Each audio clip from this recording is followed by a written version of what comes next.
Hey, Judge Andrew Napolitano here, and you are on Freedom Watch with actor, entertainer, radio talk show host, the guy who has been one of my best buddies since we grew up together on the streets of New Jersey, the one, the only Joe Piscopo. Joey, always a pleasure. A lot of people don't believe it when you tell them that you and I are boyhood friends, but of course it is true in the great town of Bloomfield, New Jersey. And the story I love to tell, the Brookdale Elementary School, where I was a punk and a wise guy and a bad kid, the judge, and I remember this like yesterday, and I don't know why I remember it so vividly. We would be running around causing trouble in the playground, and then there was like the asphalt, then there was the grass part of the playground. Remember Brookdale School, where the baseball field was to the right? Right. You would be walking, methodically walking.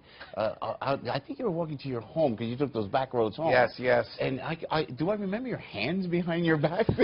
Deep in Don't thought. believe, a brilliant man always. Don't believe any of this stuff. I saw it. Have you supported Donald Trump since he announced his candidacy, or since it became obvious that the alternative is Hillary Clinton?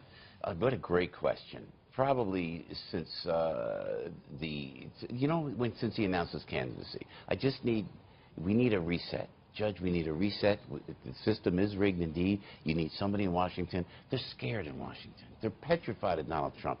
And it's not so much Donald with respect because he's a friend and I'm voting for him. Right. It's the movement. It's this whole mass movement of tens of millions of people. It's the machine in the Hillary camp against the movement in Donald's camp. All right. We are taping this on the day of the third debate. So that third debate is about 8 hours from now. If he were seated here instead of me, what guidance would you give him for that debate? Well, don't tell me he should be humble, because if he tries to be humble, nobody will believe him. I know. Well, you're much more qualified than I, Judge Napolitano, than I am. But if he stays on the point, your take on the obstruction of justice from what we saw in the Hillary camp, what happened under her watch in the State Department, your take that I kept quoting on the radio, Judge, all day yesterday, but it's very true. He's got to stay on that. Right. He's got to stay on this James O'Keefe. So in other words, keep her on the defense. Exactly. Okay, but these are not issues. This is not jobs. This is not He's got to bring that out as well. These are character-related issues. When he presses her character, what happens when she presses his? And we go back into the gutter. Oh, my people, we go like this, right, Judge? We go like this. Sidestep it. He's got to sidestep it. He's got. You know the way Governor Pence did it with Tim Kaine? How great was that? That was terrific. You just sidestep it and you go to the bullet points. Okay. We both know Donald Trump from involvements with him outside of this business.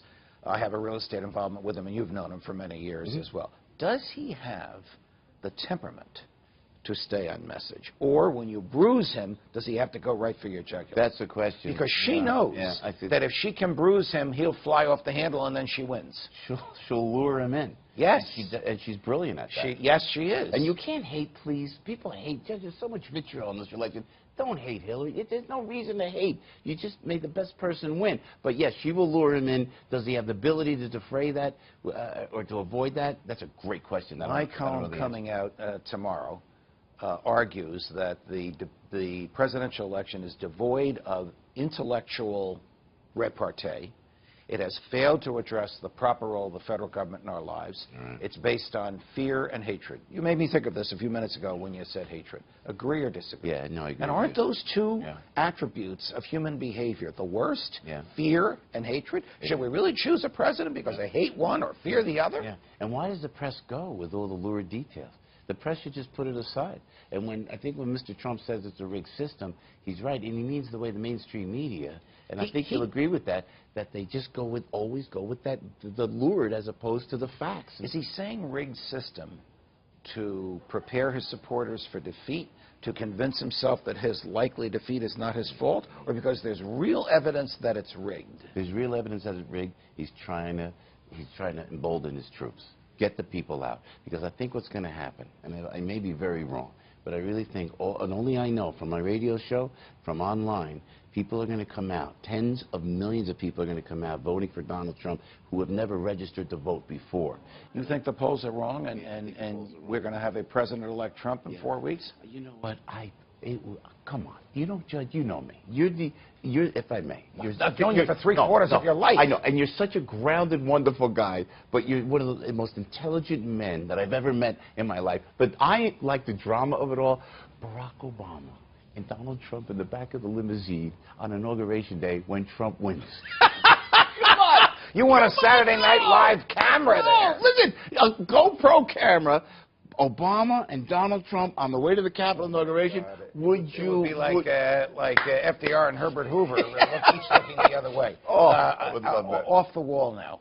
When all this is over, might your name be talked about in our home state of New Jersey for any very high office in which there'll be a vacancy there in another year? It might. And you and I, and as we say, I'm so organic and ridiculously honest, so forgive me, but if I can lean on your expertise in that regard, yes, we're just had it. We have had it. There is a very knowledgeable, very serious political side to you, which your adoring fans don't always see. Might they soon see that side? Yeah, they might. And I'll let you know, and you'll be the first to know. Oh, you're very kind. No, I love you. I love you like a brother, man. Well, and I'm honored to know you. Very honored to know you. We actually have known each other longer than one of my brothers has been alive, so we are like other brothers. Joey, always a pleasure. We'll do this again if you'll allow me to say that. I am always here for you, Judge. All right, and thanks for having me on your radio show. It's one of the happiest times of the week. And my audience would like you on the Supreme Court of the United States. Oh, you're very nice to say that.